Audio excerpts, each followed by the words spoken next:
to Livestream. Good evening. We have somebody very special joining us. Don't know if you can see. Wakey Dicky. Let's see if you can see her. Hello. Hello. Hello. Hello. Look at you in the shadows. Hiding in the shadows. Hey. Hiding in the shadows. Here you are. You can't see anything. There she is. You can just see her little booty. Come on, Khaleesi, say hello. Say hello. You gotta come out of the shadows, you see. Come on, there you go. Oh, yes. Yes. She's coming out the shadows. Yes, she is. She's coming out the shadows. Yes, she is. Do, do, do, do. Boo, boo, boo, boo, boo, boo, boo, boo, boo, boo. Boo, do, do, do. Do, do, do, do, do, do, do, do, do. Oh. Okay. Yes, easy. I can feel you nibbling my booty. Off the booty. Off the booty. Off the booty. So good evening and welcome to Livestream. It is nice to see you. I hope you are having a beautiful Sunday.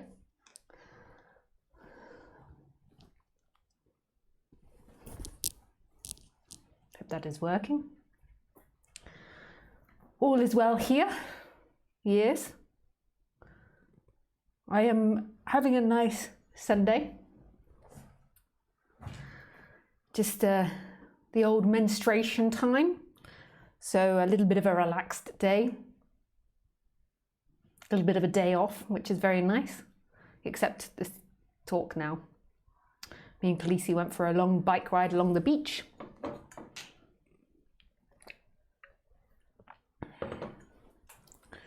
And that is all. But welcome. So if this is your first ever talk, I shall tell you how it happens and what you need to do. So basically, normally I do a bit of silent sitting for the first part. So normally for about half an hour, 20 minutes, I do some silent sitting, sometimes longer. I think it's really important to begin the talk in silence. I've always done it and I love to do it. And I even do it in my live talks as well. I start with silent sitting.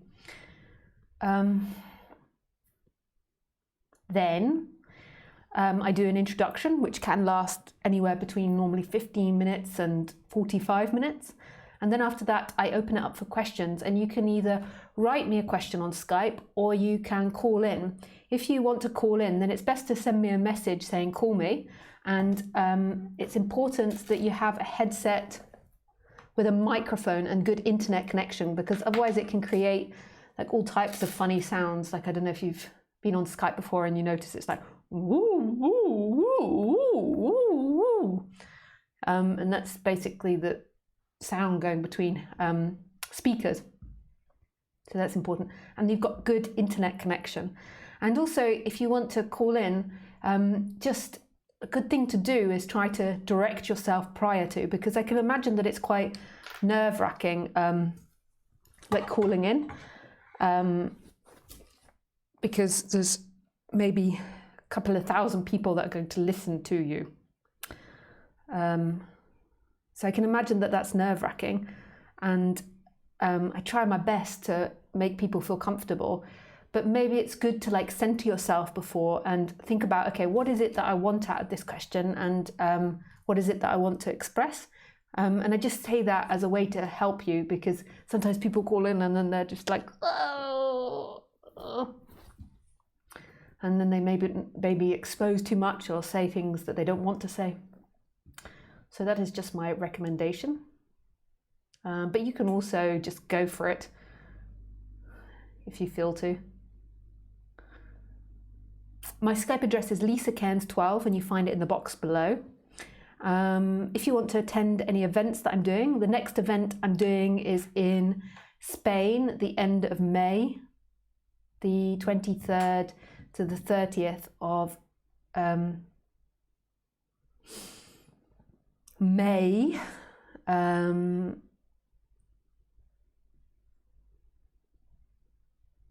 And I had some thoughts, like, if people, I really don't buy into this coronavirus. I think that we're just making ourselves crazy. The news is so ridiculous, like the way that they like grab onto things and making it really like OTT, like the whole of humanity is going to be wiped out by coronavirus. I really don't buy into it, and I think it's a lot of like conspiracy. I don't know if it's purposeful conspiracy, or if it's just by accidentally happening. But whatever the case, I really don't buy into it. But some people have written and said that they're reluctant to book travel at the moment. And I thought to myself that if you are reluctant, like, one thing that you can do is just buy travel insurance. So from our end, I have no intention of stopping it and no intention of cancelling it. I live in the south of France, so I drive to the retreat. But if people are afraid that that's going to happen, that there'll be some sort of cancellation, or that the whole world is going to stop and people aren't going to be allowed to travel anymore, then you can buy insurance for that, travel insurance. And then you would get all your money, your flight, your accommodation, everything back, if the government decided to do that, which I don't think is likely.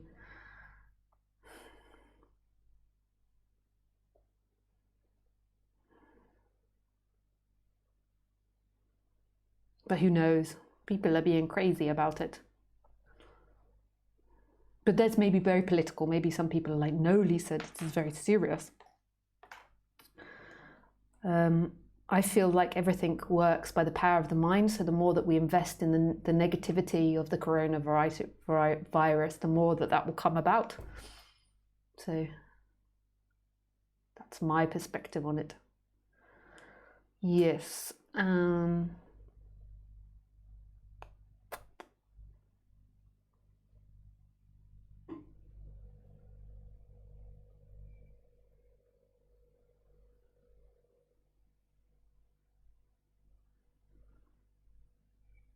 What else? Yeah, I've changed doing these talks. So currently at the moment, I only do these talks every Sunday at 6 p.m. French time. I've currently suspended Sunday. This is because I am writing a book about a cat that lives in a cult. His name is Andrew, the cat. And I also have other things going on as well, but it just takes a lot of dedication to complete a book. I don't know if anyone who's listening, I'm sure there's people that are listening, have ever written a whole book before, and it really takes focus. I'm really nearly finished the book, but I mean, I've got to go back and edit it and make sure it all makes sense and I haven't left bits out. Like, it's fairly complex, the story. So all those types of things. But yeah, I'm super excited. I was thinking of sharing a little bit of it on my Facebook page. Obviously, it's about non-duality. It's not overtly about non-duality, so it's only if you know about non-duality you'll see it in the book. And it's kind of like, it's not exactly a kid's book, but it's from an animal's perspective. So the whole story is told from Andrew's perspective. And he is a British short-hair cat. So he's the cat, you know, in Alice in Wonderland. I think that's a British short hair. But he's a silver British. I think it's a ginger one in Alice in Wonderland. Yes. He's so cute. I like him so much. Maybe I can read you a little bit, but I'm not very good at doing his accent. But maybe you guys don't notice. Yes. Where are we? Just see if I can read you the first little bit. But it's hard for me to do the accent. The accent is based on my mother's side of the family. My mother is from London, and my father was from Scotland. And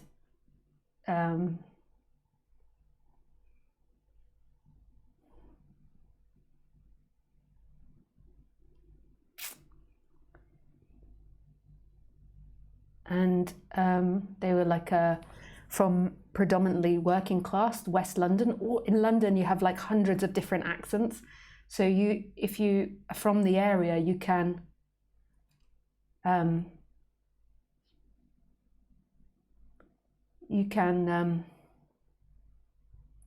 detect. You can like detect different accents. Sorry, I was just opening at the same time.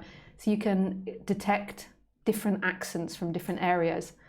And it's very subtle changes. So my mum was from Ealing, West London originally.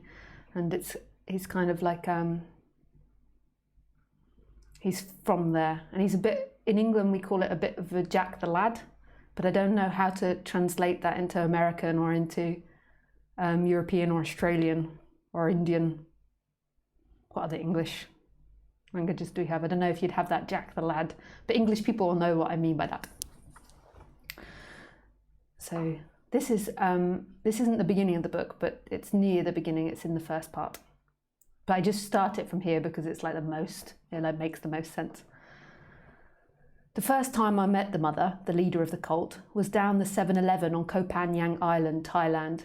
Time is always a strange measurement that belongs to the human world, but if I had to guess, I'd say it was most definitely a long while ago. It was late. Overhead, the flying insects were ramming their heads repetitively into the outside light. I was laying in my second favourite spot at the bottom of the shop steps.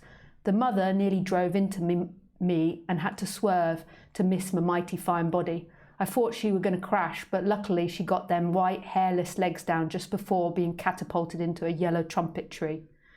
She slid off the moped, slurring all types of sorry to me in that high-pitched, squeaky voice I tend to produce in the ladies. Hello, Mr. Cutie Pie, hello. Look at that little face of yours. Oh, I hopped to my paw. I hopped to my paws. I knew instantly this was the time to collect. Quickly, I pushed my perfectly pampered silver fur into that white, hairless leg. Then, with perfect timing, I winded my big, beautiful golden eyes and looked up at her face and went, meow. What is a beautiful, beautiful cat like you doing on the streets? Aren't you a beautiful boy? Huh? Huh? Aren't you? Yes? Yes? I was well aware of my beauty and didn't need reassurance, but these humans always loved to tell me over and over again, how could a handsome boy like you be a street cat? She stumbled into the 7-Eleven, her face covered in them bug eye sunglasses and an overbearing hat. I waited patiently for my return. What was it going to be? Chicken? Pate? Fish? I licked my chops with excitement. As I waited, flicking my tail, I stared down the dippy street dogs across the road, informing them she were most definitely my food and they should go elsewhere, otherwise they'd have me claws to deal with. One eye on me, they carried on with their mindless evening rituals of peeing on everything and play fighting. Okay, that's enough. But I'm not very good at reading his accent, but in my head, I can hear him. Yes. So that is why I am having to pull myself back, because I am writing this book about his adventures in the cult. Okay, so we do some meditation now.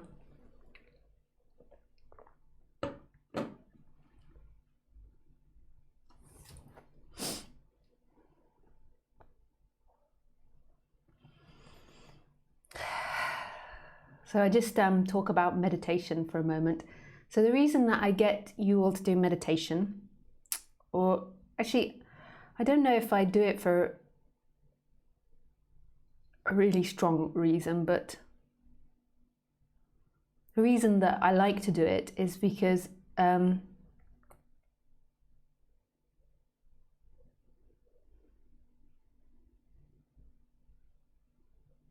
something beautiful that happens when you just sit in silence. That the energy finds its natural way of being.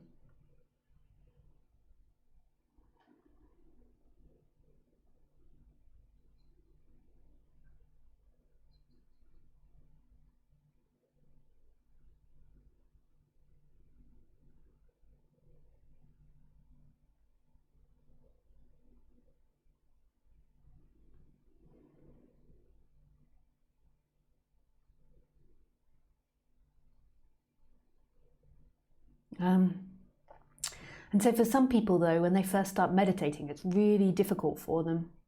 I remember when I first started meditating, my mind would be like, bong, bong, bong, bong, bong, and like it would go crazy. So if that is the case, then I do have some recommendations. What you could do is you could do the practice of the I am, and that's moving the attention repetitively back to the I am. To me, when I say the I am, I mean beingness, I mean presence. Yeah, and just know that that's a description of something that can happen, and it's not a prescription, because who would I prescribe to? Like, so even though that might happen, so there might be a moving the attention back to presence, know that there isn't a solid doer that's in there doing that. It's happening. So that's number one, meditation technique. Number two is called the mindfulness of breathing. And it's a very simple technique, and it's following the breath. And basically it's counting to 10, like 10 breaths breathing in. So when you breathe, take your first breath in, you go 1. And then your second breath, 2. And you follow it all the way into your diaphragm and then out again. And then 3. And you go all the way up to 10. So just following the breath. And it's you count on the moment that it goes in through your nose.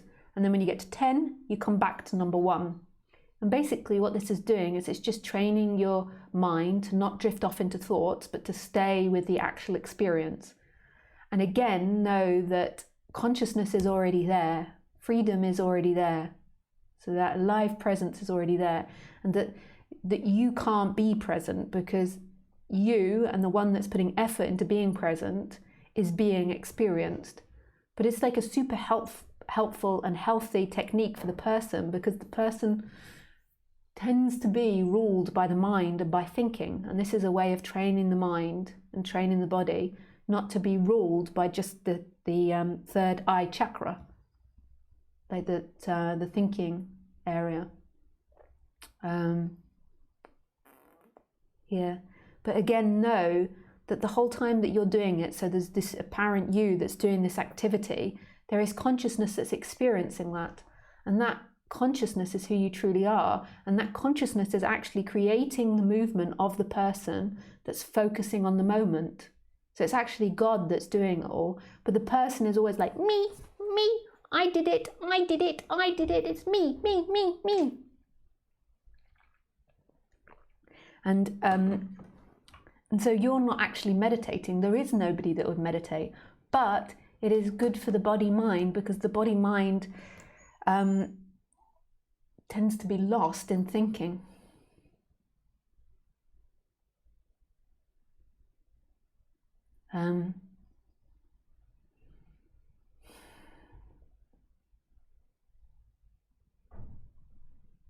Yeah.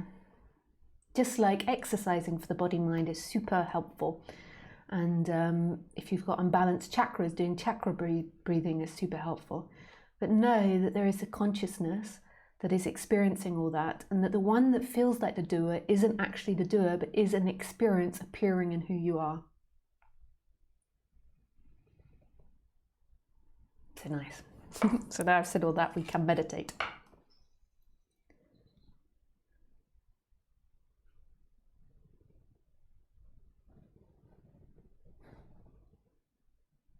Let me just make sure it's all working.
Hello.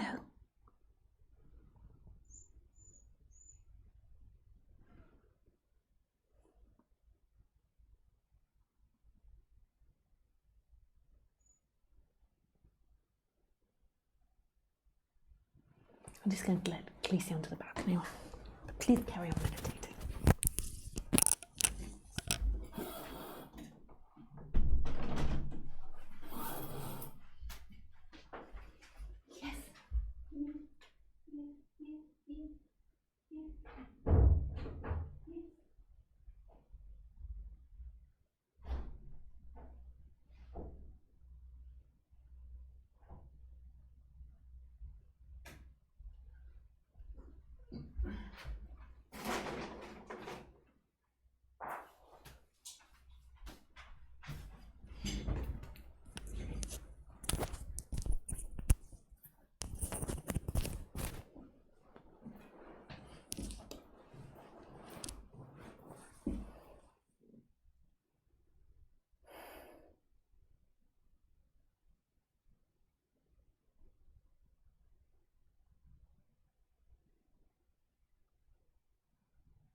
Okay, so we do the introduction now, so I just have to remind myself the title.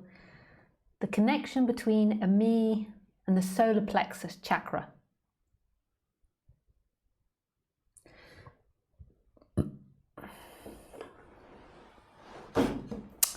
Well, that's quite a controversial subject. The connection between the me and the solar plexus chakra.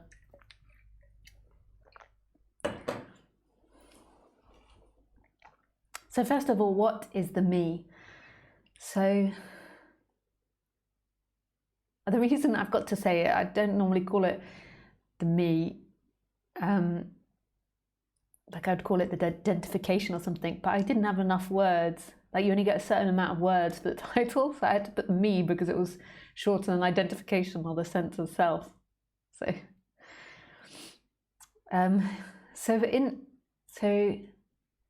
let's just talk about the absolute first.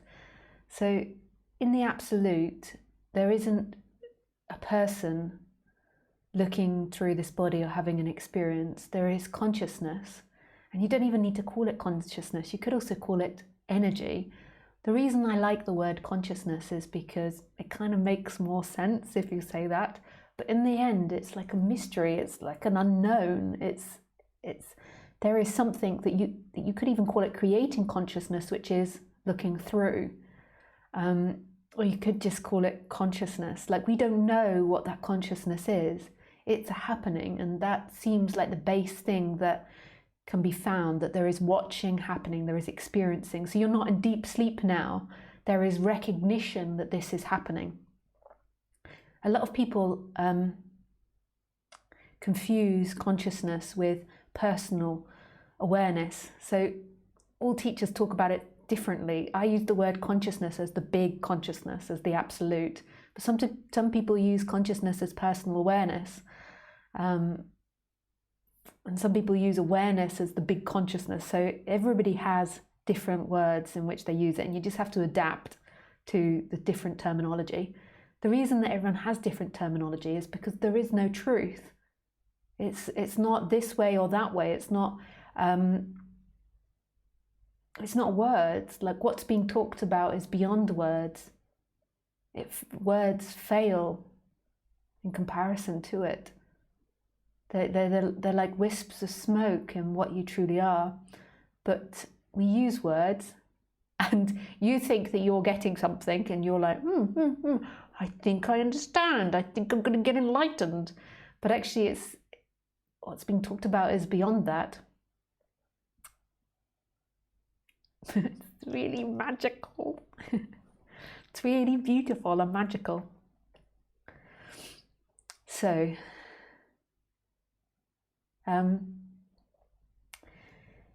who you are is this consciousness that's looking through. And this consciousness is using the body-mind to have an experience. And so the world is being experienced through touch, taste, smell, sight, sound, thinking, and emotions and feelings. And the world is being experienced through all of that. So it's like, in order for consciousness to experience itself, it has to create things to experience, and it also has to create something to experience them through. So, like if consciousness is everywhere, but if it didn't identify with the body, it wouldn't actually be able to experience itself from everything. I know that sounds really random, but if you think about a dream at night, when you dream at night, you're not watching the dream from every place. Like, how would that look like? That would kind of be insane if you were experiencing a dream and you were like the tree, the sun, the moon, the sky, the persons, the people. Like, what senses would you experience it through? Like, how would you feel or see? How would you experience that dream if you were everything that was? Like, how would the air experience the earth? That's really funky to think about. How does the air experience the earth? So you don't experience a dream like that. The way in which you experience a dream predominantly is you dream that you're this body in your dream. So at night when you fall asleep, you wake up in this dream and you're looking through these bodies. Sometimes it's something else you're looking through, but predominantly it's that body you're looking through. So in your dream, you dream of a Lisa body or a Carl body or a Muhammad body or a Alice body. So you dream of these bodies, and then you look through the bodies at the dream. So you're experiencing it like firsthand. So if you're walking through the dream, you're experiencing as if you're looking through your eyes. You're not experiencing from up here looking at the body, like you're experiencing through the eyes. And when you take a door handle to open the door, you do it with your hands and you feel it with your hand. Sometimes dreams are funky and all types of different things happen. I mean, sometimes you just have images. But predominantly, consciousness is identified with one particular position. And if it's identified with something external to you, it's still one position. It's still one thing it's looking through and experiencing through. So in your dream at night, you experience through the body and the 5 senses plus thinking and feeling. And then consciousness looks through that, and then you experience the rest of the world. So you experience the sun from the perspective of the human body. You experience the ground from the perspective of the human body. You experience the air from the perspective of the human body, from feeling and sound. You experience temperature through feeling. You experience grass through sight. And that's what happens in a dream. And that's exactly what's happening here, is that consciousness is experiencing through these bodies, which is really miraculous. And that's who you truly are. But what happens in most of humanity is that there's an identification with the body and the belief that who you are is actually the body. And it's kind of really veiled and covered, that there is something that's looking through these bodies that isn't identified with the body, that's totally pure, that's not a thing, that's not a sound, that's not a perspective, that doesn't have judgment. It's just totally neutral, even beyond neutral. You could call it love because it doesn't reject or accept anything. It's just experiencing. So it's like you could call it like everything becomes God's child, like the good and the bad. It just is experiencing all of it. So beautiful. The world is God's child. I don't know how I said that. Sometimes I go a bit like boop, boop, boop, boop, and miss out things and don't say things. So sometimes you just have to forgive the way in which I'm describing this. Just try to get onto the sense of it rather than too much the words and the logic. So consciousness is experiencing the world through these bodies, and these bodies then build this story and this energetic contraction, and they're constantly repeating a story to themselves that they are this body and they identify with this body. And then they begin to suffer from identifying with this body, because when you identify solely with this body, you lose the connection, you seemingly lose the connection to who you truly are, and everything becomes so important and so real. And you base your philosophy and your life on being a separate body. And then you're inside this body and you're in relationship to everybody else, and everything else is separate from you, and that you got to survive. And then what happens is this seeking game happens inside the body, where everything becomes very real, and you believe that freedom, so consciousness, so you always know, there's always a sense in the human body that freedom that you are, and then the human body begins to look for that in pleasure and in avoiding pain. So it begins to think that if I get the next lover, I will arrive at home. It's not consciously thinking that, but that's what it's looking for in everything that it seeks. It's always looking for home. So if I get this next chocolate bar, if I get this next haircut, if I get this next cat, if I achieve this or achieve that, I will arrive home. It will be that moment of rest.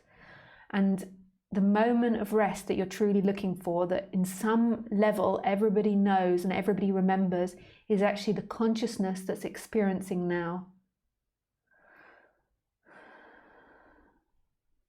So that which is looking through, and it's right here in everybody's experience, it's the birthright of all things.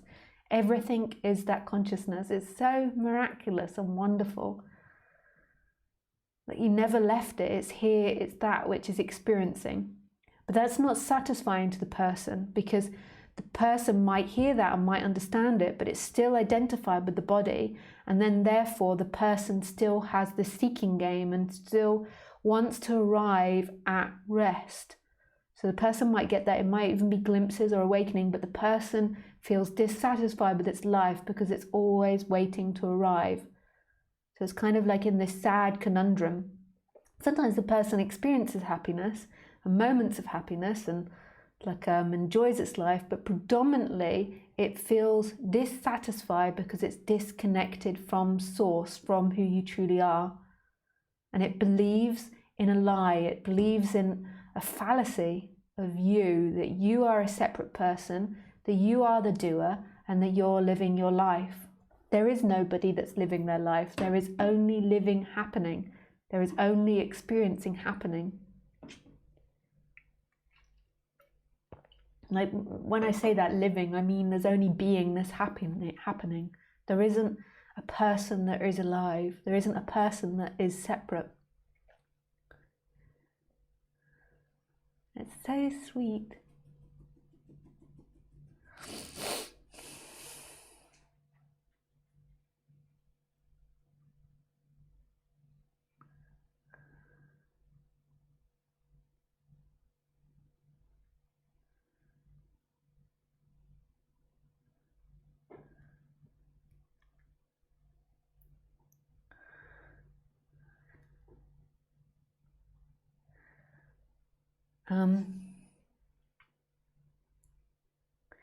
So then the seeking game starts, and that starts at such a young age. It becomes such an entrenched pattern inside the body to seek for refuge in time, and always is blaming everything on time. So it believes your discomfort is because of time. It believes your unhappiness is because of time, because what you did and didn't do. And it really isn't. There is freedom right here, right now, in who you are. But it's like these claws grab onto the person, and it's like always, make me safe, make me safe. I think this is the biggest longing of the person, make me safe in time. So then how does the chakras and that fit in? So the chakras are the feeling body. I mean, they're way more complicated than that, but in one way, they are the feeling body. So if I were to suddenly be like, you motherfucking cunt, you're a bad person, I hate you, and I started shouting at you and being really horrible, unless you're a robot, you're more than likely going to have like a feeling about that. Like yesterday, me and my partner and Khaleesi got shouted at by a guy because of Khaleesi. That she wasn't doing anything wrong. It was totally, he was being an asshole. And like what happens in that, like when he did that, and I have compassion for him, like I understand that he had a bad day or whatever, and so he took it out on us. And then also I believe that there is this thing called law of attraction, so there was something in me and my partner that was also getting acted out. Like I don't believe it's anyone's fault, but so when he did that, like it hurt my heart, like it hurt, like my energy hurt here. And that's such an instantaneous reaction. You could say it's thought, or you could say that thought comes from the feeling. It doesn't really matter what's first, the thought or the feeling. Or you could say maybe its energy comes from him. So what happens in that is that he had a go at us, and then in my heart there is a response of pain, and that pain could be I have to try and remember what it was.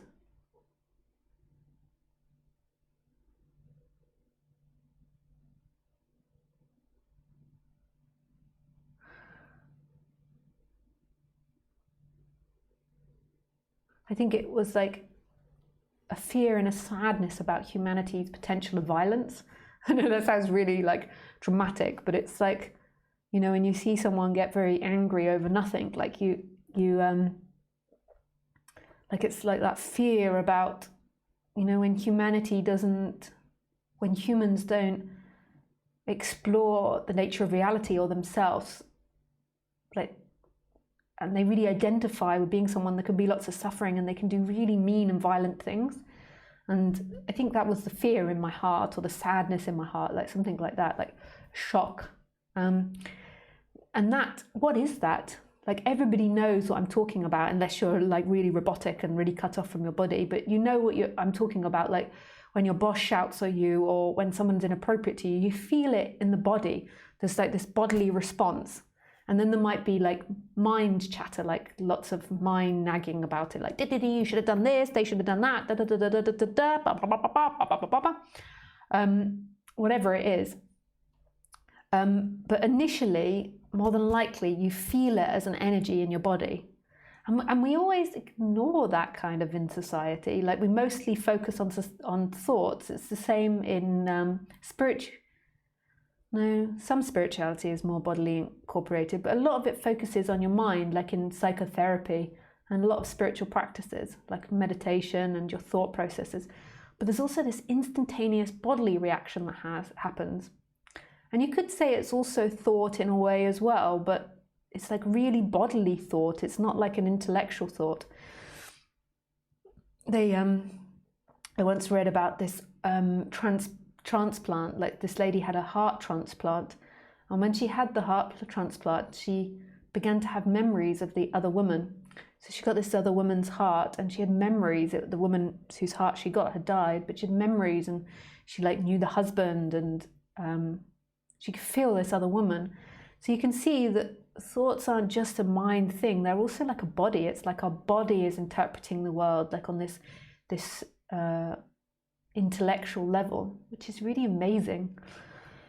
The way that I describe that, because it's the best way in which I've described it, and this is from my own experience of exploring my body, is I put it in context of chakras, because when you really explore it, you will notice that all your emotions and your feelings do come back to your chakras.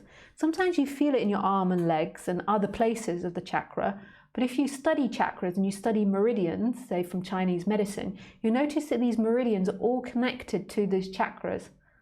So, you know, like there's different meridian points on your body, and I think like this one is the heart, and if you press it, you can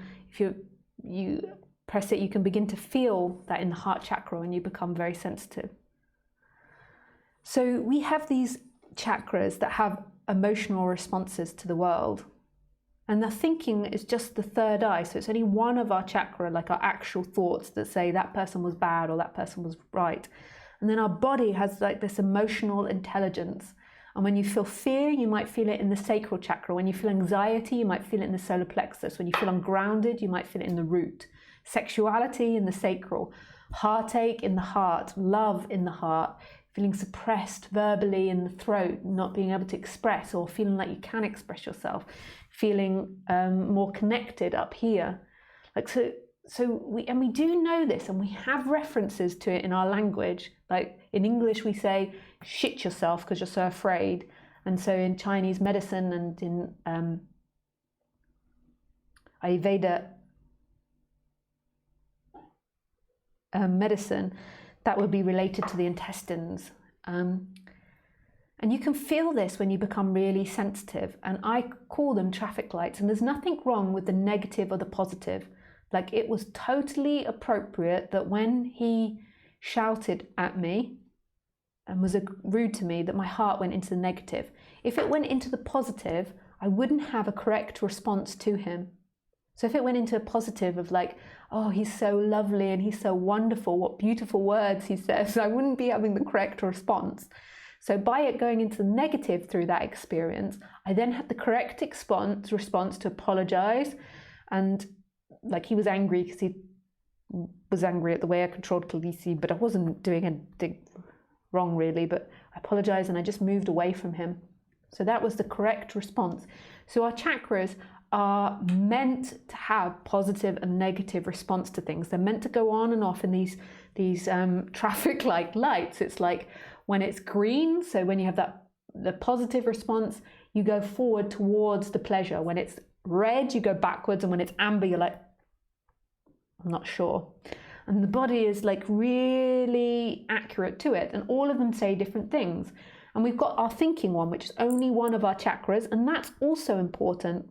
Like the thinking chakra is also important to mentally understand something.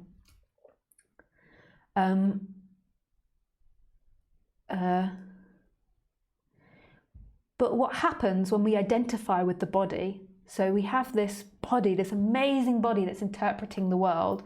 So just like if I put my hand on something hot, there would be a pulling away from it. Our chakras are responding like that. Like, so if I saw an animal in pain, my heart would respond and open, like wanting to help it, and I would move towards the animal. So we have all these chakra responses to life. What happens when we identify with the body is when we cut off from consciousness, everything in the body becomes super important, because when we're cut off from who we truly are, there's always this feeling like we've lost something, and this feeling of discomfort, and we're always kind of trying to look for rest and peace. Even though that's not conscious, that's what our body's doing, or the seeking energy is doing, and it fixates on experience. So it fixates on what you feel, it fixates on what you think, and it fixates on the external world for looking to maintain pleasure and avoid pain. So what most people are doing is they want to always be in love. They want to always be in happiness. They always want to always be in excitement, in all the positive emotions, and they don't value the negative emotions, and they want to push them away. And this actually intensifies and complicates our emotions. So if you just have that experience, like, so with myself, with that guy yesterday, I didn't feel it hurt. It took a couple of minutes for that pain in my heart to go away, but I didn't feel any residue. So I didn't feel any blame towards him. Like, I mean, I know I called him, he was being an asshole, but that's just terminology. I didn't feel that, like, he wasn't being appropriate in the way that he spoke to me, but you know, who knows what happened in his life. But so there was the pain in the heart, but there wasn't like this story going on, like he shouldn't have treated us like that. How dare he? I'm humiliated. I'm embarrassed. I hate him. Why does he do that? Why are humans such assholes? Why has this happened? He made me look like a fool. Whatever it was, there wasn't this launching into a story. The reason that story begins is because there is a resistance to the pain of the feeling. And you feel that that pain is taking away your happiness, because you think that the open heart and love is what should always be experienced. It's like a junkie, and you're not appreciating like the magnificence of these bodies, of how they're determining this world.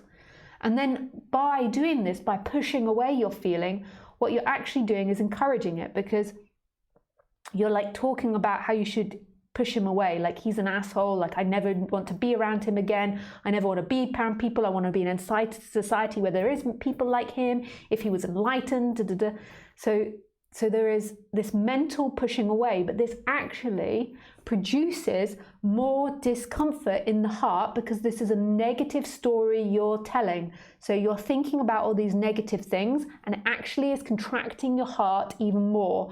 Your mind is also connecting it to past experiences that you felt and past traumas. There is some relevance to that, connecting it to past traumas of like learning, and that's not necessarily a seeking habit. Like, so if you've been bitten by a dog before, for example, you might be cautious of dogs, and that might also be relevant. But the seeking energy is constantly trying to move away from any pain and move only to pleasure. What it does is it extends pain. It actually moves your over time. So when you were younger, even though you were identified, you had a lot more positive experiences.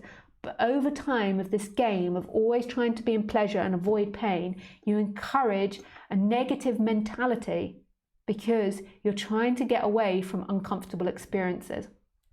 So let's look at another one. So say your partner doesn't do the washing up or something. and you come home and you see that the washing up's not done, and maybe that hurts your throat, like you feel suppressed and you feel really like uncomfortable. Maybe it like also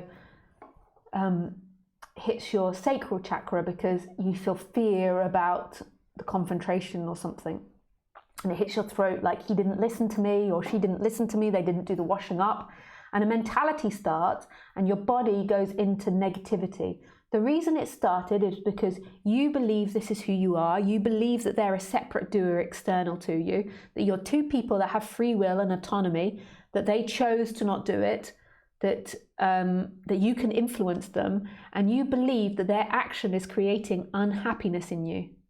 But actually, in actuality, your freedom is the consciousness when you walk in the room. There's the pain in these two chakras that they haven't done it, but if you're not identified with it, that pain will pass, and then you'll be able to go up and express it to your partner. And it's important that you express it. If they promise to do something, it's passive aggressive. If they don't they keep repetitively not doing it. They might have just genuinely forgotten or had an issue. But if they're doing those types of things, it's passive aggressive, and it's important to go and express that in a kind and open manner.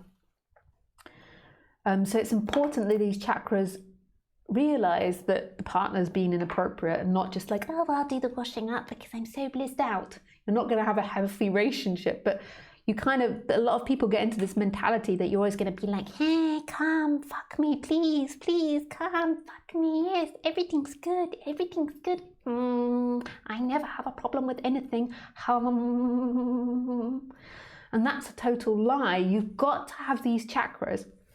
And I made, after like a awakening and lots of experiences, I made these mistakes repetitively where like I could be in so much bliss and freedom, like recognizing who I was. I ignored my chakra feelings because it was easier to ignore them than to actually confront people and speak to them about issues and problems, because I was so blissed out. I was like, oh, fuck it.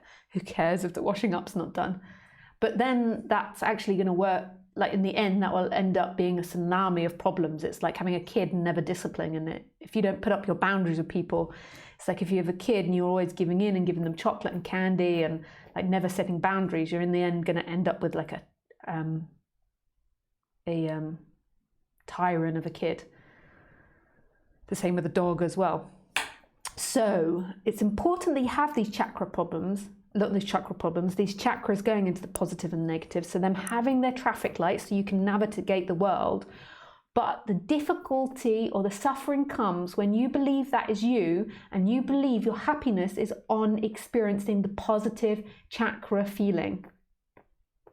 And in that, you then actually encourage the negative, because, so say if you come in and you see the washing up, you then go into, why didn't they do it? They never do it. Oh God, it's going to be another argument. And now I have to do it, and I'm tired and I'm exhausted and I don't want to do it. And there's all this drama going on in your brain, and you're thinking about it, and you're making the chakra more and more uncomfortable, which is then making the mind think more and more. And then maybe you go up, and because you're not recognizing what's happening in your body mind, so you go up and then you are just like mean and grumpy with your partner. You don't tell them what they've done, but you just do passive aggressive things where you like make comments to put them down, or you bitch at them, and then it causes friction in your relationship, and it will cause more discomfort in your chakra areas. So the chakras begin after years and years of identification. The chakras begin to come very out of balance because your thinking mind is obsessed with pleasure being freedom, and then it's always trying to avoid any negative experience, and then it encourages thinking, and it encourages disbalance of chakras, and then the disbalance of chakras encourage the thinking. So why is the solar plexus and the me, the illusory me, connected? I mean, they're all connected in a way, like everything is connected. But the solar plexus is like a really interesting one, and most of the time when I work with people, this is the chakra that I have to predominantly work with people around, because the solar plexus is the chakra of choice and determination, and the sense that you can do something, that you can overcome things, that you can achieve, that you have the ability to choose, that you can choose, that things will work out. In the negative, it's hopelessness, helplessness, stuckness, depression, anxiety, wanting to kill yourself at the most extreme. It's feeling like you can't do things, that you can't succeed. So it's a really important chakra, because this is going to sound really crazy, but your choices are actually what make up your sense of self. Sense of self is actually an important thing, ironically, to have for a body-mind mechanism. Identifying with that sense of self is what leads to suffering. So believing that sense of self is who you are, that you are this this person, and that's who you are, and you're moving through time. But actually, the body mind having a sense of self is a really important functioning of the body. So if you didn't have a sense of self, so someone came up and said, "Hello, my name's Lucy, what's your name?" You'd be like,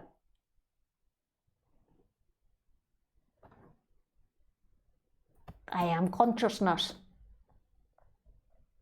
I am Khaleesi." That there needs to be a sense of self of the body, otherwise you would go into somebody like with dementia or somebody with Alzheimer's, or to a very young child. So there's a functioning of a sense of self that happens with the body. And psychologists say that the sense of self, like that sense of self, or the sense of choice,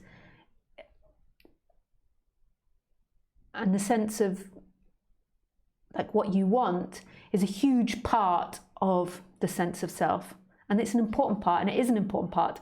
And they say, you know, like a lot of emotional problems and a lot of disbalance that people have come from parents not engaging with the child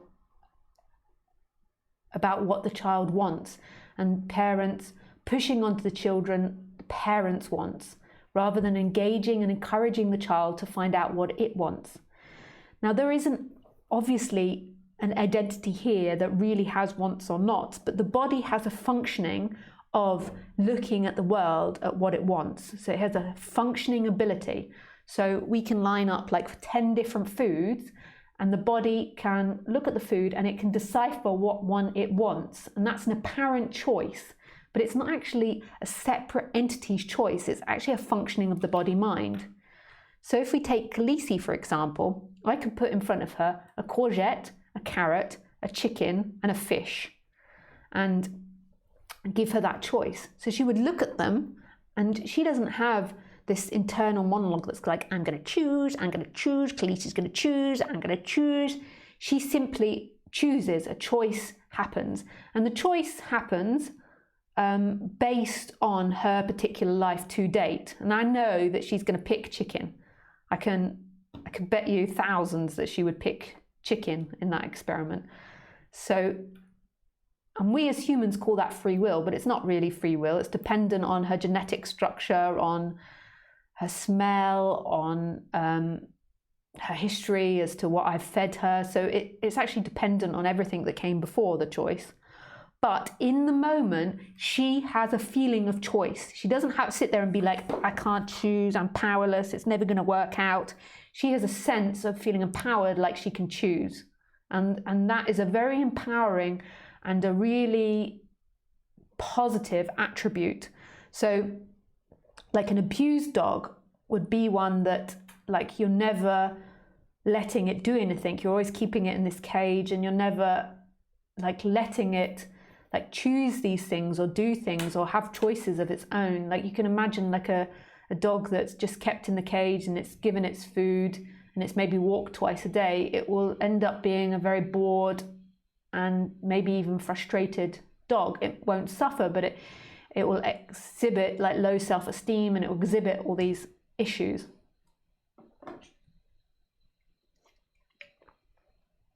And it's the same for a human. It is important that the human has a feeling of choice. So Ramesh always used to say, in every given moment, do exactly what you feel like doing, knowing that there's nobody doing anything. I keep forgetting to put Ramesh Balsekar on my reference page, but please know that I really love Ramesh, and he was a teacher very dear to me. So Ramesh Balsekar is his name. So it's important that there is a feeling of choice. So it's important, if you go up to 10 different pieces of food, that you can feel empowered enough to choose, that you're not looking at everyone else to see what you should be choosing. You're not waiting for other people to choose. You're not waiting to be told to choose. A healthy human will feel empowered to make a choice.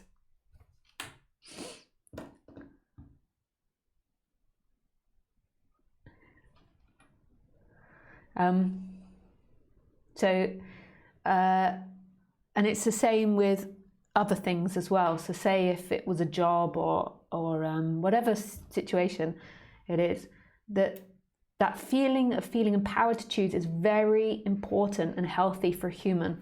And that's the solar plexus.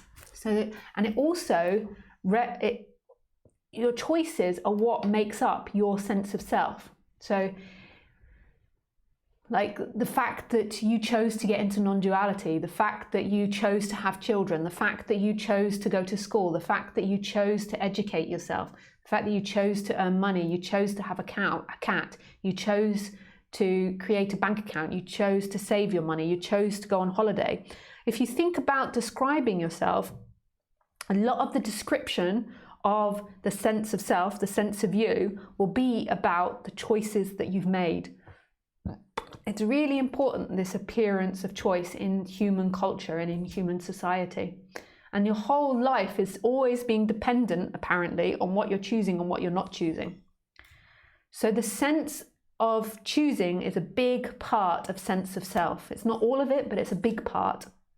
So that's why in Chinese medicine, they call this the sense of self area. Not all people, but a lot of people call this the sense of self.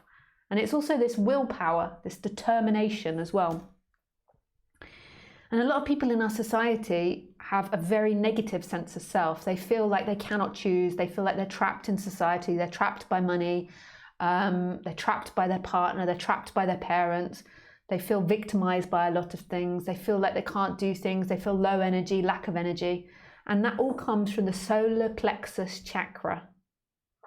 Solar plexus chakra.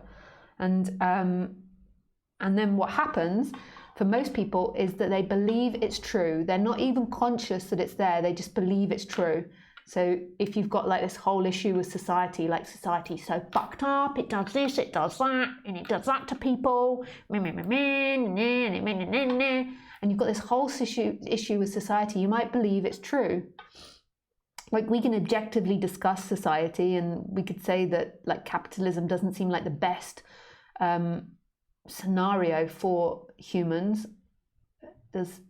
Have lots of problems in it, but a lot of people like blame society, particularly in spirituality, because their solar plexus is out of balance, not because they're being objective and productive in order to improve society. They're doing it out of a sense of lack and a sense of disempowerment from the solar plexus. So you can feel it, like when you're engaging in activities, in conversations, in interactions with people, in choosing, when that's painful in the solar plexus, more than likely what you're doing is you're adding to the negative energy of it. So you're doing things out of disempowerment rather than empowerment. And this is when law of attraction comes in, because if you act out of disempowerment, then you're just going to attract more disempowerment to yourself, whether it be through feeling in your body or whether you put yourself in disempowerment situations.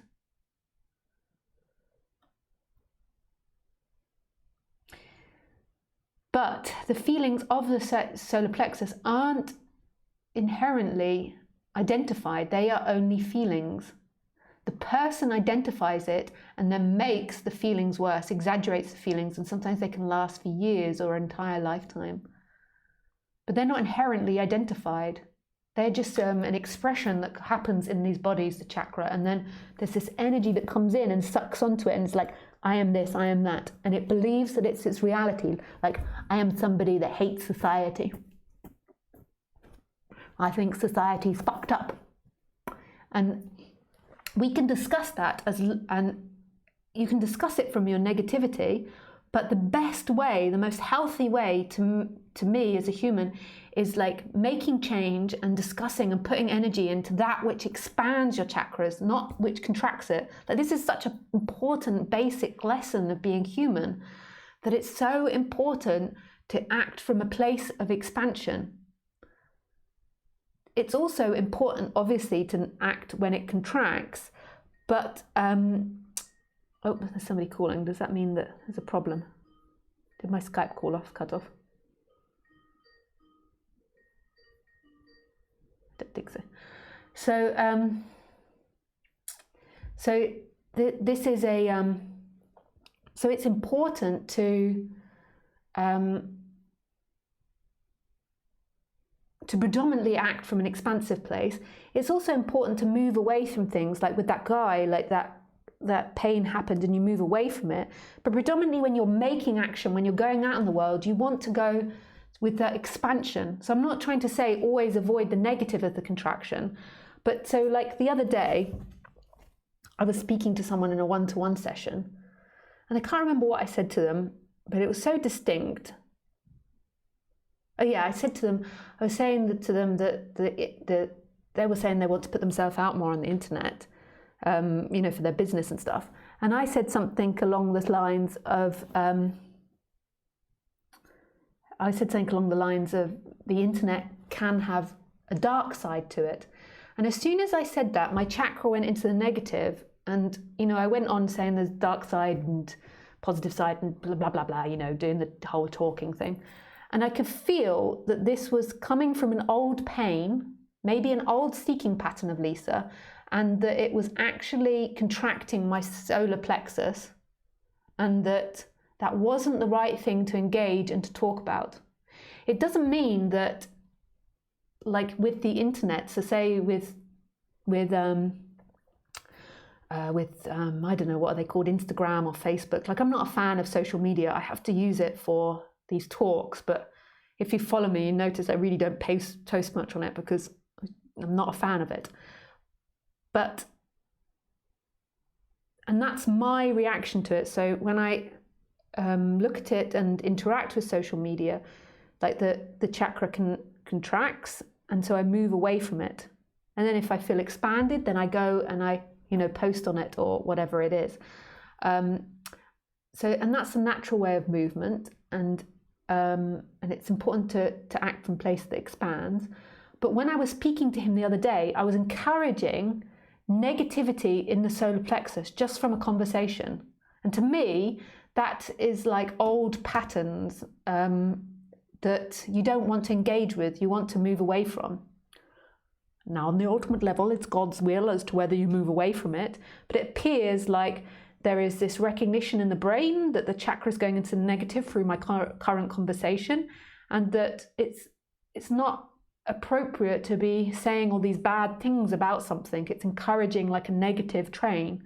And so there is then a stopping of it, and then a moving away from that conversation. If it comes to action, it's slightly different. So, you know, like if I'm out and about and this person's aggressive to me, like the chakra goes into negative and I move away. But that's different from a story that I'm telling, like a mental story. Yeah, you understand? Je comprends? Je comprends? Vous comprendez? Vous comprendez? Yes.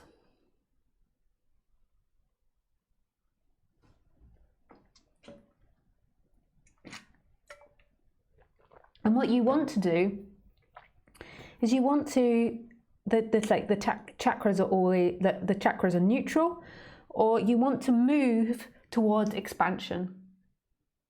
You want to move towards expansion. And then when they contract, you move away from that what they're contracting from, as long as it's not based on like a story that's just being ridiculous. So say if there's like a big explosion down at the water, there might be fright, so there's a contraction in my when I say down by the water, down by the sea, I'm near the sea at the moment. So there's a contraction in my sacral chakra. So there's an explosion, there's a contraction, and I move in the opposite direction. But say if I'm like talking about what, like at the moment, me and my partner are looking at houses. Say if I'm talking about it's impossible, I'm never going to find a house, or da da da da da da da, and then my chakra goes into contraction. This is what you want to move away from on the human level, like doing that, like putting your chakras in the negative for no reason. Like that's when you're like buying into a self-fulfilling prophecy. Like you're creating negativity for yourself, and you're creating friction energetically from you and buying a property.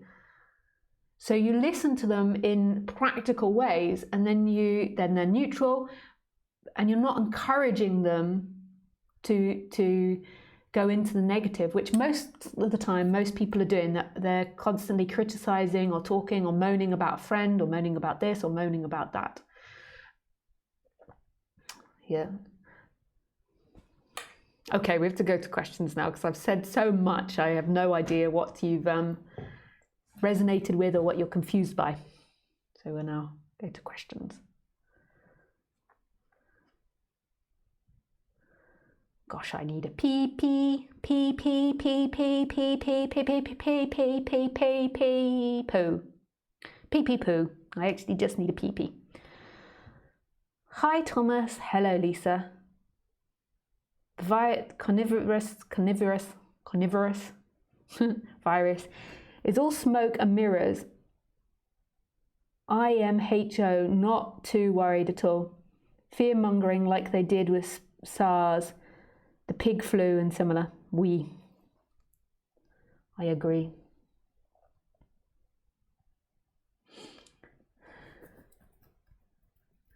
Can I call or should I type? Yes, you can call.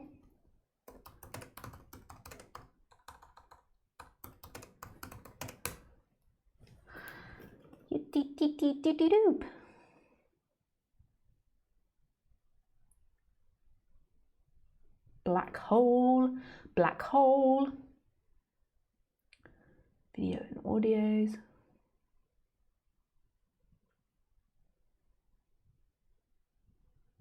Nope, we want this one.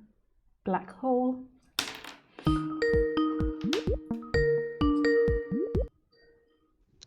Hello. Hi. Hey. Hang on. Could I just get you to turn your video off, just because I don't want to use my upload or download too much of it, you know, because I'm streaming as well. Thank you. Okay. Hey, how can I help you today? I'm feeling a little nervous. Yeah, I can imagine. You can totally take your time. You don't have to like talk to make me feel comfortable or yourself feel comfortable. Yeah, so much just resonated with what you just said. Oh, nice. I wasn't always sure I was making sense. Oh, it was so good. It was so good. Right now, when I feel my heart beat fast, it reminds me of what happened the other day, where there was something confrontational that happened with my mother-in-law. Yeah. And I could feel my heart beating so fast, you know? Yeah. And and I've been noticing that more. I think I learned it from you, to be more aware of like what my body is saying before I just like jump to like responding or like defending. That's what I noticed. Like I always want to just automatically just defend myself, you know? Yeah. But it's so hard to slow down enough like to have that silence before you even speak anything, you know? Yeah, totally. To feel it in your body. And with my kids too, like, you know, there's this automatic like you got to do something. Something must be done, you know, like this shouldn't be like this, you know, and it's just like, this is so overwhelming. Like, it's just this automatic call to action instead of just like, wow, like, where am I feeling this right now? What's happening inside of me? Yeah. And it's so important to work out what's happening inside of you, because then it's easier to work out the best course of action, because your body inherently knows the best course of action. And if it doesn't, then the mind can ask questions. So the thinking mind can ask questions to update you to find the best informed decision.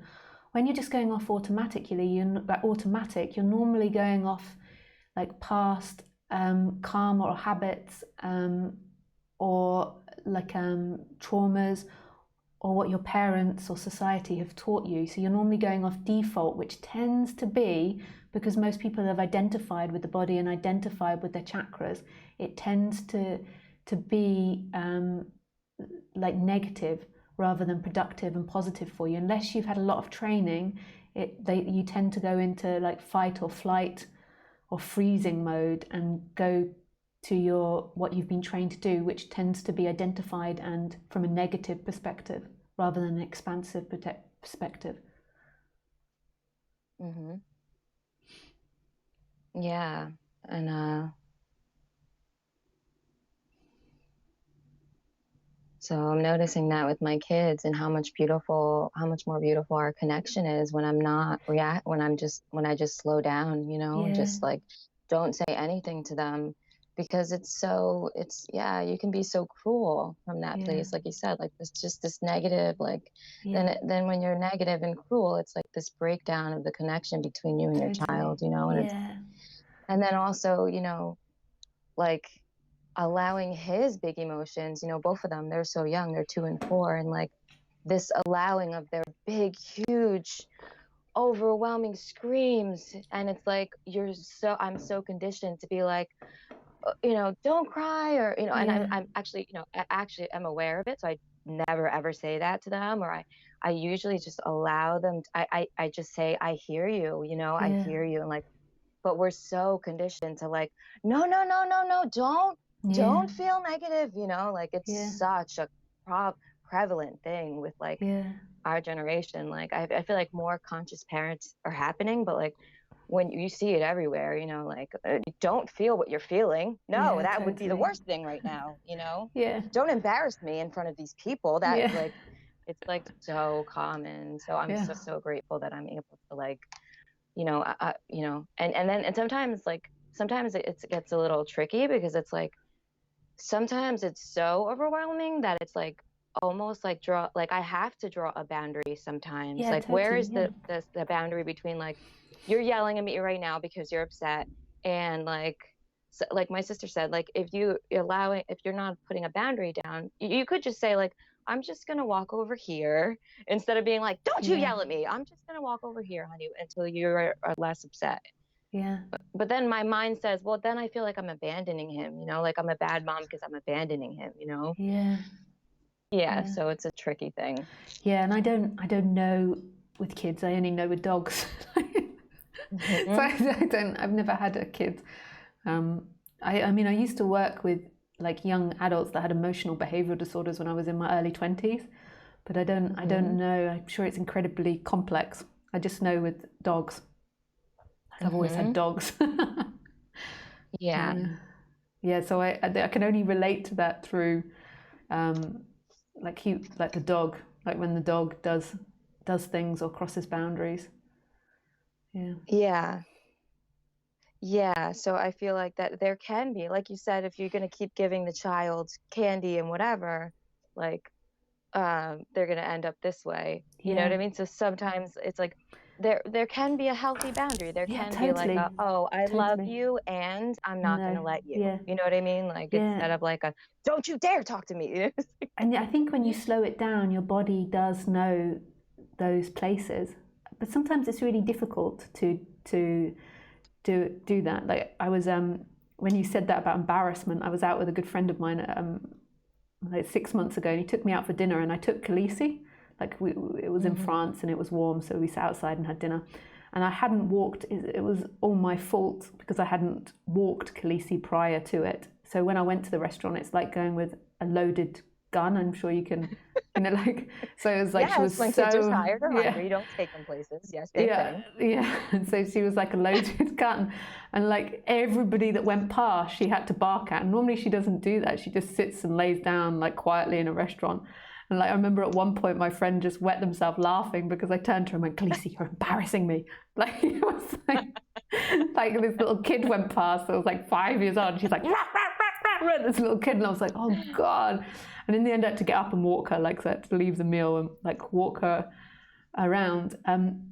But when you slow it down, your body does know the right responses. Like to me, in that situation, that I knew that was all my fault.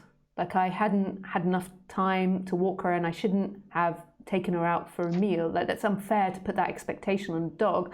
But if you're in that situation, you're not conscious of yourself and you're not realistic with yourself, I can imagine like a parent or another dog owner would take it out on the dog. And it's really not Khaleesi's fault. That doesn't mean that I'm like praising her for being inappropriate, but it's like I know that what I have to do is I have to run off that energy. She needs to be exercised. And and the body knows that. Like I knew that that's what the problem was. And when you slow yourself down enough, you can find these solutions and these ways in which to be expansive in that situation. I know it's way more complex with a kid. And I'm sorry that I can only tell a story about dogs when we were talking about kids. And I know, and I really understand it's complex, especially when you've got two and you've got lots of emotions going on. And there is this place where you have to say no and you have to put up these firm boundaries, but your body knows when to do it. It knows when it's doing it out of frustration and negativity, and it knows when it's doing it out of positivity and expansion. You know, when you're saying, no, this is inappropriate, you have to take time out or whatever it is that you're experiencing. Yeah. And yeah, like when you said that, like traffic lights, I that was one of the things that I've been having to really, like I've been analyzing that kind of like, oh, like if there's no choice and there's no bad or good and there's no should or shouldn't, then like I'm kind of just like letting life carry me. Like really, that's like it can be that like simple. Like it's such a shocking thing, you know, like oh, like oh, this is just happening, and like it's just happening, and like it doesn't mean anything. Like there's no should or shouldn't. Like now I notice more like, oh, I just made that mean this. I just told myself a story that this means I'm stupid, or like I'm noticing so many more things. Like oh, I there's a story attached to everything. Like every step there's like, oh, this means this, when like in actuality what non-duality is like, oh it means nothing, and like it just will carry me. Like I don't have to make the wrong choice or the right choice. I don't have to think like, oh, I shouldn't do that because that means I'm a bad person. Like I could just like, oh, just feel what I'm feeling and like let it carry me. Like really? So really? It's really beautiful. So in Buddhism, I never used to get this when they taught it at the time. I used to think it was something really abstract, but they used to call it stream entrance. So there was this point where like there's no return when you enter the stream, and your job is just to lay back and let the stream take you to the ocean. And it's like what's happening in you and what's happening in a lot of people that are listening is that you're beginning to come out of this mental conceptual world that you once lived in, where you're always imagining yourself and imagining what you should and shouldn't do, and you're beginning to lay back into a stream and let it take you, which is also like you're going into the body, you're going into experience, you're going into the natural responses of the body and just allowing them to flow, like trusting yourself. It's not really yourself because the body and the world are one and the same thing. So in a way you could say you're just laying back in life and letting life take you. And I feel like the chakras and the body are so important to this, because these are your organic way, or the organic way of the body orientating. And as you become less identified with being someone, with being this mental image of you, then there's a sinking into the chakras, or sinking into the body, which is the world, and then a natural flow that begins to happen, which isn't something that's thought about or conceptualized too much. Sometimes conceptualization needs to happen. We're like intelligent animals, but a lot of the time, like driving a car, like your body knows how to drive a car. You don't have to be like indicator now, gear stick now. I don't know if you use it in America, or you have the gear stick, but you don't, or brake now, you don't, sometimes you need to think about it, but most of the time it's just happening, the body is doing it. And the same with riding a bike, or if you do sports or dance. It's such a relief, you know. Yeah, totally. It's such a To think strain that being someone. Yeah. to think that it doesn't have to be so hard. Yeah, totally. And it's so funny that you use that you said that you mentioned that Buddhism thing, because I recently took my niece to swimming lessons, and she was learning how to float, and I was brought to tears looking at her learning how to float, because there is this a complete surrender, you know, that happens when you're. And I thought, wow, look at, like, it was such a powerful thing to witness, to see her learn how to float, how to completely surrender. It moved me to tears. Yeah, it's beautiful. It's a similar thing. Yeah, the separate self is like walking around with like all this like heavy gear, this backpack and all these bags it's carrying of what it thinks it has to be, with all these ideas. And it really is a weight of being this person, and it's such a liberation just to let go of that you don't have to be that you don't have to control this life. It's under control. Yeah. Also, I heard it first from Roger, right? This is one of your teachers. Yeah, Roger Castillo. Yeah. Oh, I heard from him first that, you know,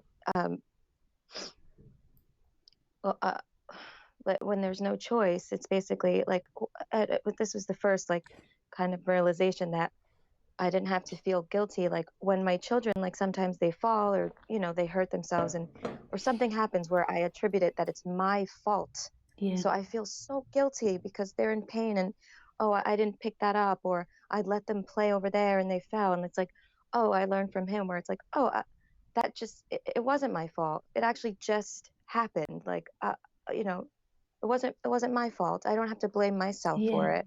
Yeah. Where there would be so much guilt before, like when they would get sick, you know, like, oh, I should have had them wash their hands, or, you know, oh, I shouldn't have brought them to this place. Like there's always so much guilt. And then it's like, what to hear him say, like, oh, actually, it has nothing to do with you. Yeah, totally. It's a happening. It's a happening. Yeah.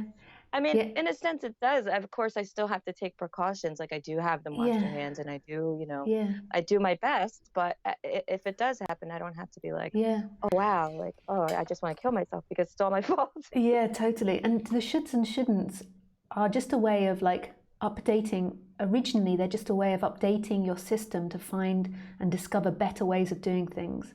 So say if you fall off your bike because you haven't like been checking the chain, and the chain's got a problem and it causes a glitch and you fall off.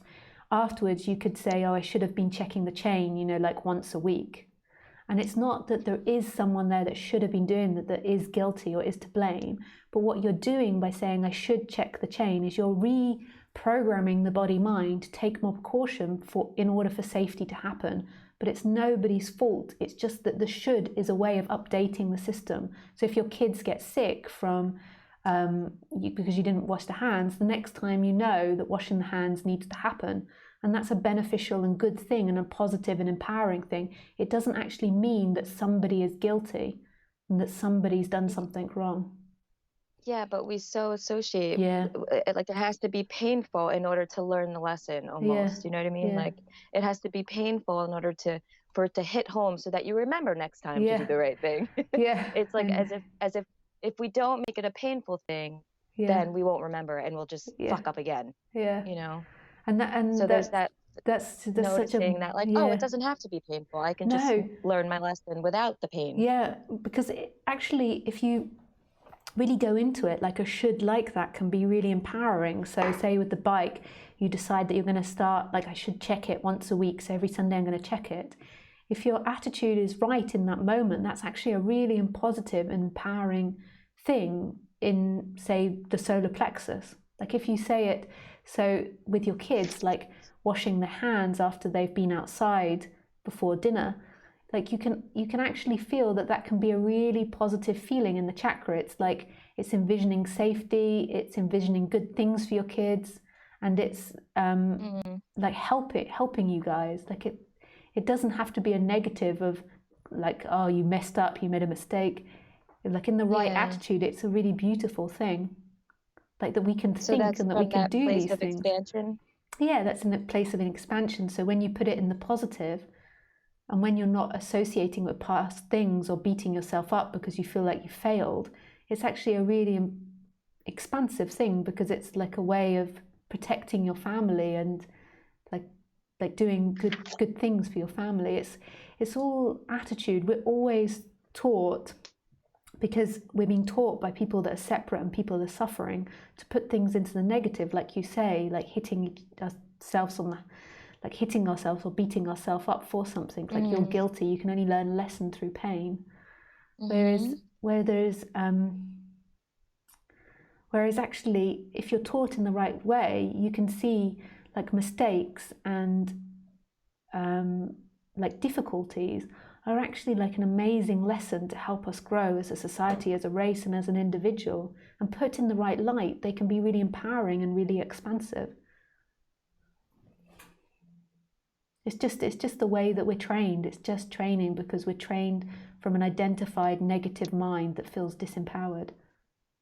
So we just keep passing that on from generation to generation.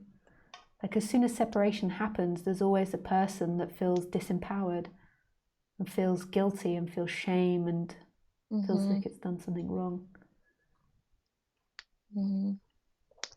Yeah, so in that respect, like sometimes I think like if I just surrender and let it all, then kind of like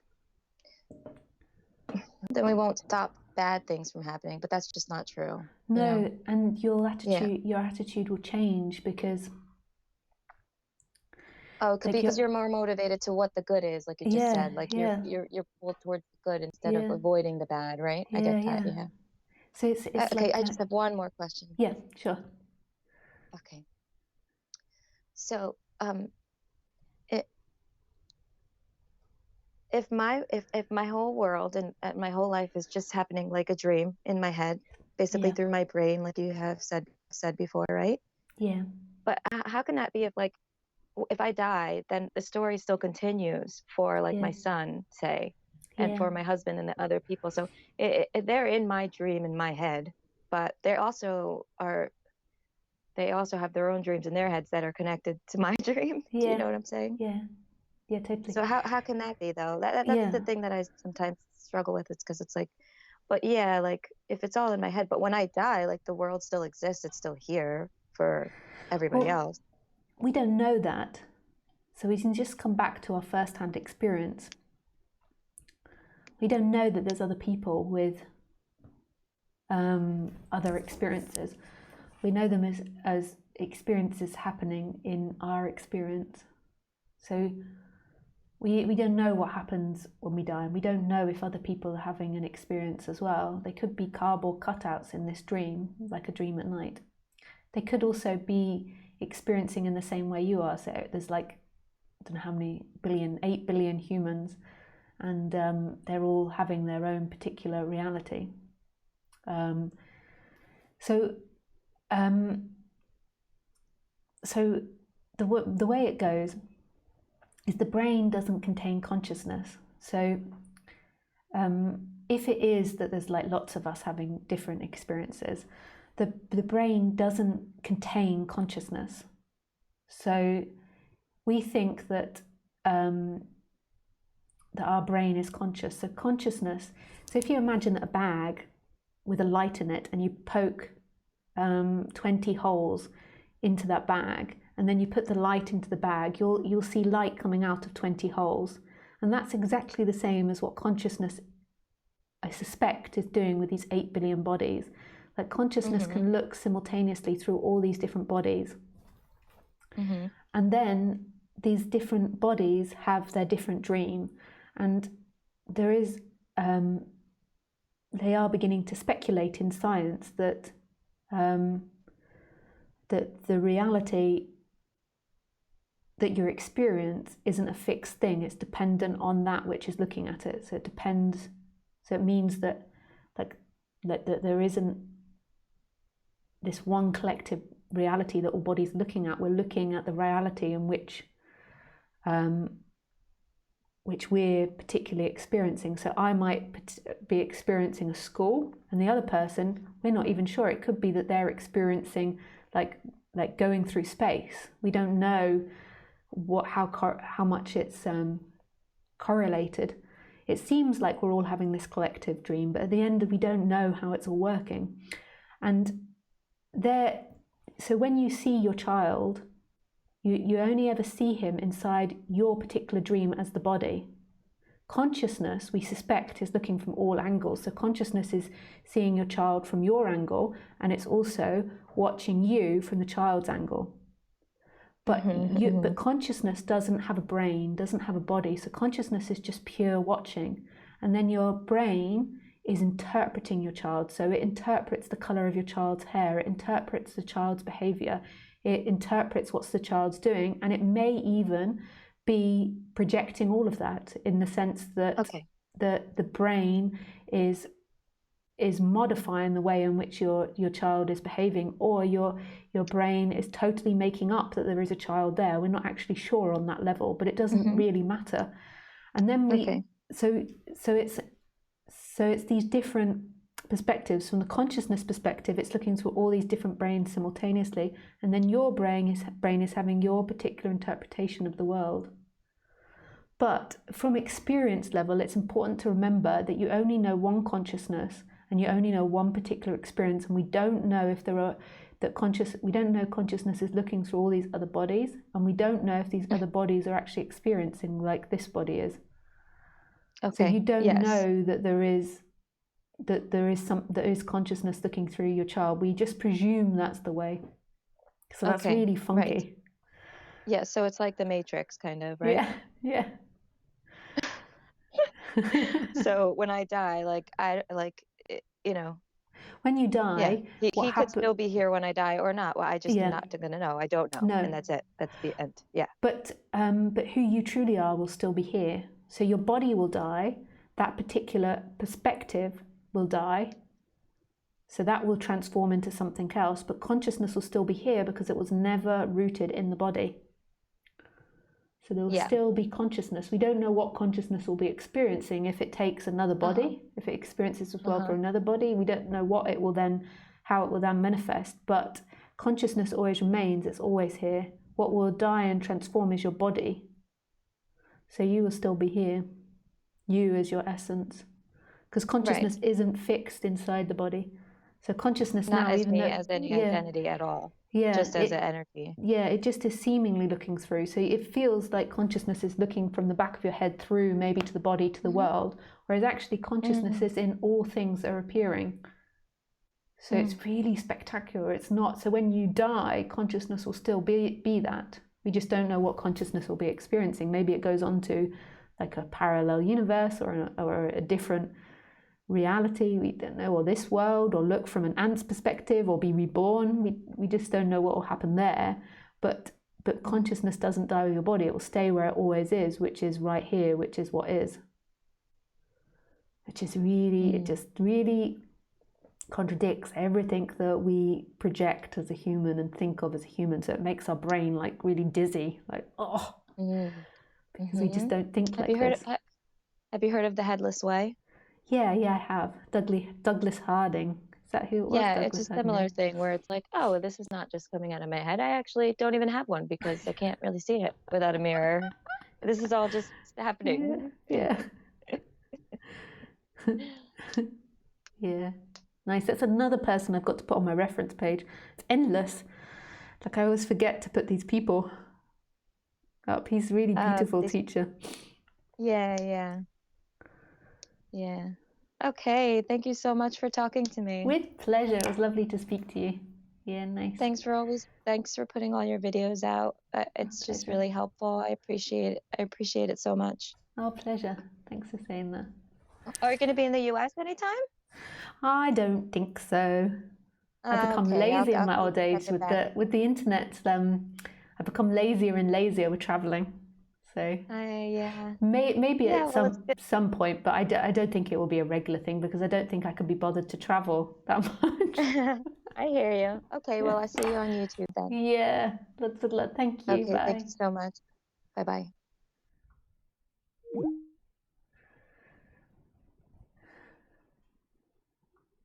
Hi, Isabel.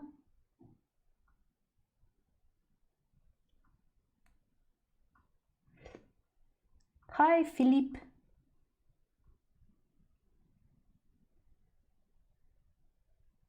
Hi, Lisa.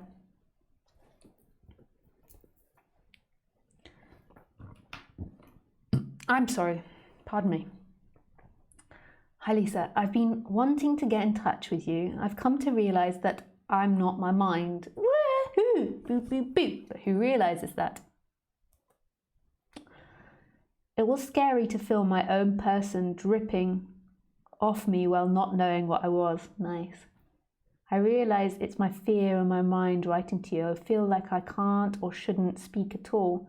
I'm confused is all, and I feel like I need guidance, even though I deeply understand that everything is the very same thing. I feel lonely in being alone in this. Still, this feeling isn't me. I don't know how to deal with relating to them. I would be really grateful for any advice. I'm starting to wonder if this is all made up by my mind as well. Yes, it is. The fear is.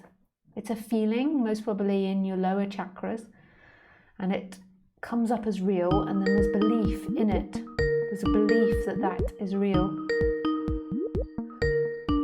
I just take this, Miles, and then there's a belief that that is real, whereas that's not who you are. Oh, I'm just going to put it on red because I'm just answering this and now everybody's calling. I'll put it on red so that no one can call and we can't hear you calling. So it's a belief and it's not true. It's fear arising and it's so real. So the Buddha sat under the Bodhi tree. The Buddha sat under the Bodhi tree and a Maya illusion presented heaven and hell. And how do you think Maya presented it? We always have this image that it's like he's watching heaven and hell like in a film. But actually, Maya presents heaven and hell through images, thoughts, and feelings. And Buddha sat under the tree, or Gautama sat under the tree, and saw that the essence was stillness, and that none of that was real. None of that is who he is. And then that's when he turned into the Buddha, or enlightenment. So none of that is who you are. It's just feelings and thoughts. It's all illusion. Who are you beyond that? Who? Thank you for your question, Philip. Hi, Carmela. Hi, Kevin. Hi, Sue. Hi, Sam.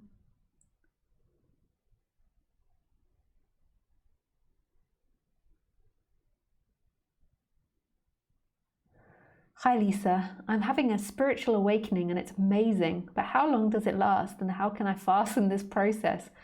The dissolvence of the identity of the ego. I don't know how long it lasts.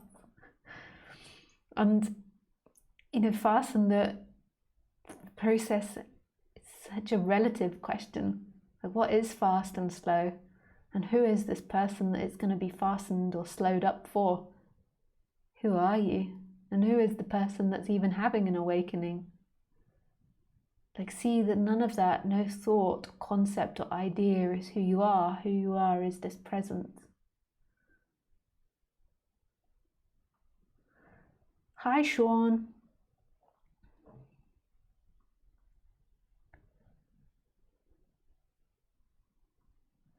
I just go to the phone calls. And actually, that I'm not going to go to the phone calls. I'm just going to explain to people why I'm not going to the phone calls, because when I said that, I wasn't doing it out of an expansive place.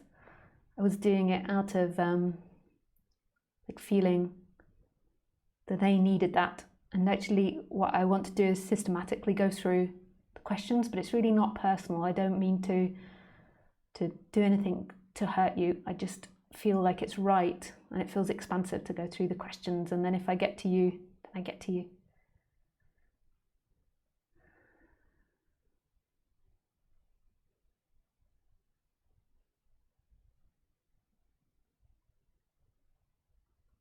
Hi Tim. Hi Lisa.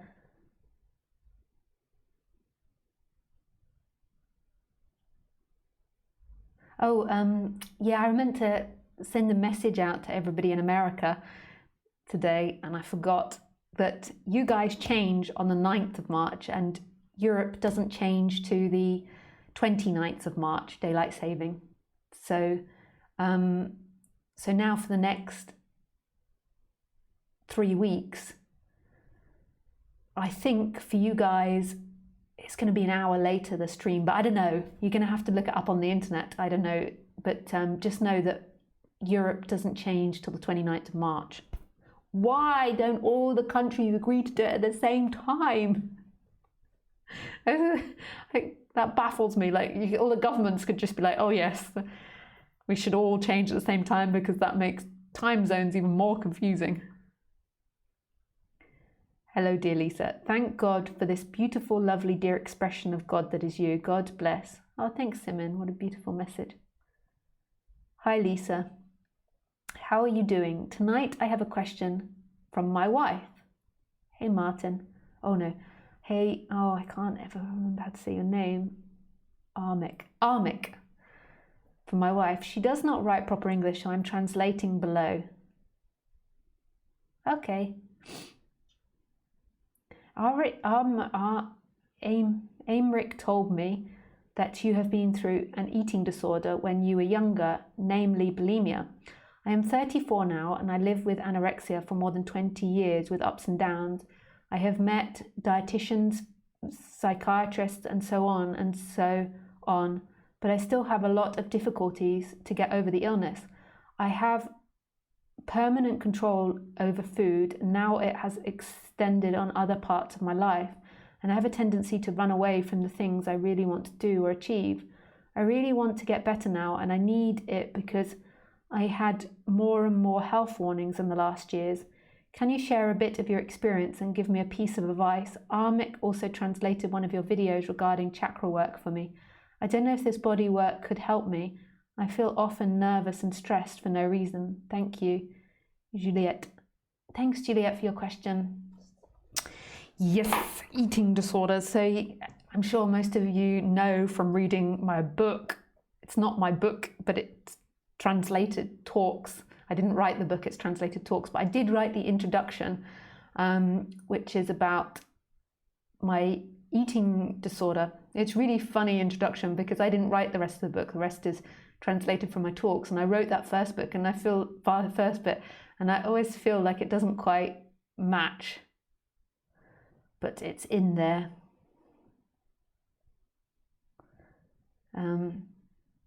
About my eating disorder. I totally forgot why it was in there, and people would come up and ask me about it, and I forget that that's in there. So the eating disorder. So yes, I had an eating disorder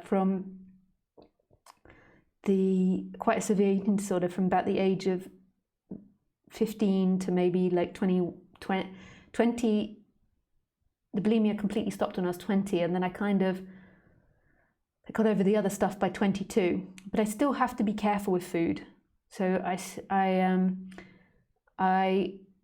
don't buy high tasting food in the house because it's just, I can control myself. I can actually do that if I want to, but I don't want the pressure of having to do that. So normally what I do, if my partner leaves high tasting food in the house, this is going to sound terrible for people that don't understand an eating disorder, is just to take that pressure away from me. I just tip it down the toilet or throw it in the bin.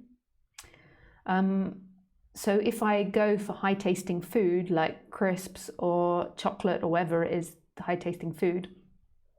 I just buy it in the quantity.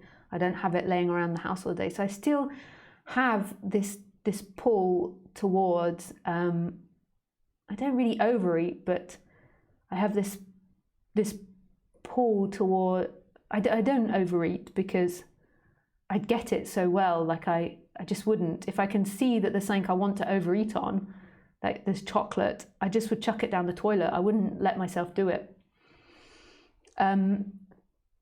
So there's still a pull towards high tasting food, and my body is interested in that. And I don't know if that's anything I will ever get over in this lifetime. And I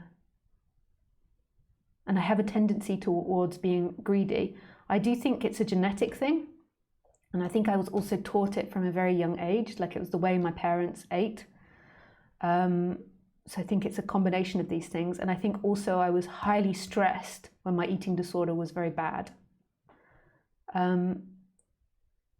So what I did was I really understood it. So I don't put myself into situations where I get into any dieting or binging. I do sometimes do the fasting thing that people do and things like that. And sometimes if I've put on weight, I pull myself back a bit. But I really don't get into this cycle of dieting and binging. I never get into that mentality that used to trigger my eating disorder, was that tomorrow I will start dieting and tomorrow I will start anew or afresh. And this is just the nightmare for the person with the eating disorder. The same for the person that's the alcoholic or any addictive behaviors. The way it is that I never ever get myself into these situations. So I'm absolutely committed. So just like an alcoholic, never, like the way you get over alcoholism is that you're never going to drink alcohol again. And I'm never going to binge and starve myself for food. I would rather now be plumpy or whatever it is. I just will never do that because it's such a nasty cycle. And it's a cycle for me when I was younger. It's firstly to do with, that was my weakness, like that was the way I was brought up, and I think it's a genetic tendency, just like somebody that's born from alcoholic parents, there is a tendency towards that. And there's also a complete understanding of the mechanism. For me, I could only get into the eating disorder if tomorrow I swore it would stop. So I'm going to have this bad food tonight, I'm going to do this bad thing tonight, and then tomorrow I'm never going to do it again. And that was the cycle of it. And it was a cycle of, I did it because I was stressed. And I did it as a way of zoning out.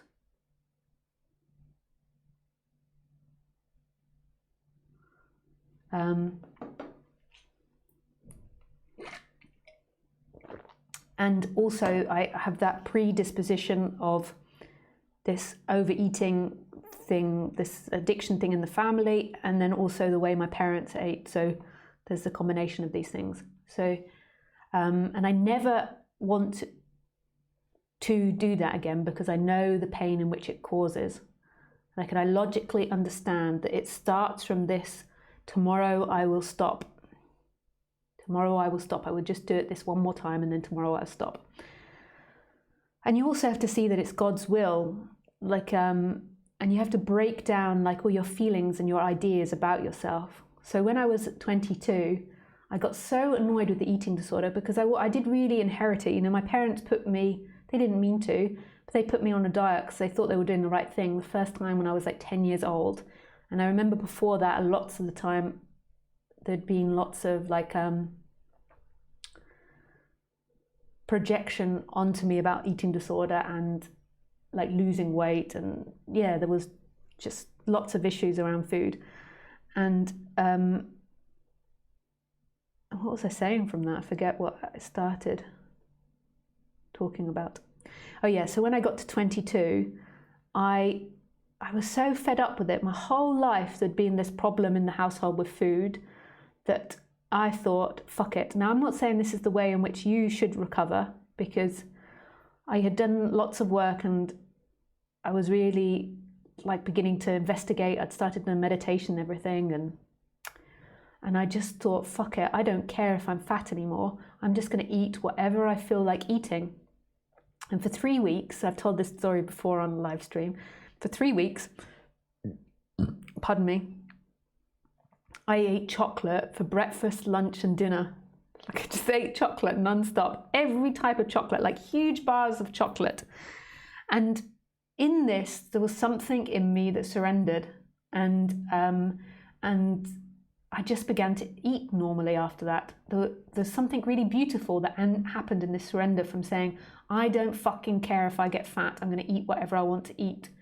And then I just ate all this chocolate, and then after that, I just never wanted to diet again, but my eating evened out. So I just started eating regularly after that. And there's something in all of that where there was a surrender. And I still have to be careful with binge foods, but I never ever want to do that. I never want to get into that cycle of binge and dieting again. I think women know what this is. And when I talk about my trigger foods, it makes me sound really bad, but I'm not bad with it. Like I'm really good. Like I just don't binge anymore. Like I mean, sometimes me and my partner, or like me and my partner, like am I allowed to say this online? We do something that makes us want to eat, and that can be so on. What is that? Do something that makes us want to eat, and we really enjoy this. And like what I would like, but he I think he struggles a little bit coming on board with this, is I would like us to have exactly counted out what we're allowed to eat. So that would be in my ex eating disorder, like I would have exactly what it is, you know, like we're allowed half a chocolate bar or a bag of crisps or whatever it is. And then that's all we have in the house, and then that's the allocated amount, and I can see it beforehand and I know that's what I get to eat, and I would be perfectly content. But because there's another person involved, he often likes to buy extra, and then he can just put it away afterwards and put it in his bag and stop eating. Whereas for me, I don't like to put that pressure on myself. So what we tend to do then is I agree with him how much I'm allowed to eat, and then he gives me and then takes it away when we're finished. Like, so the thing that we do, like obviously, I'm sure you can imagine what it is that we do that makes you hungry and you're slightly out of your mind.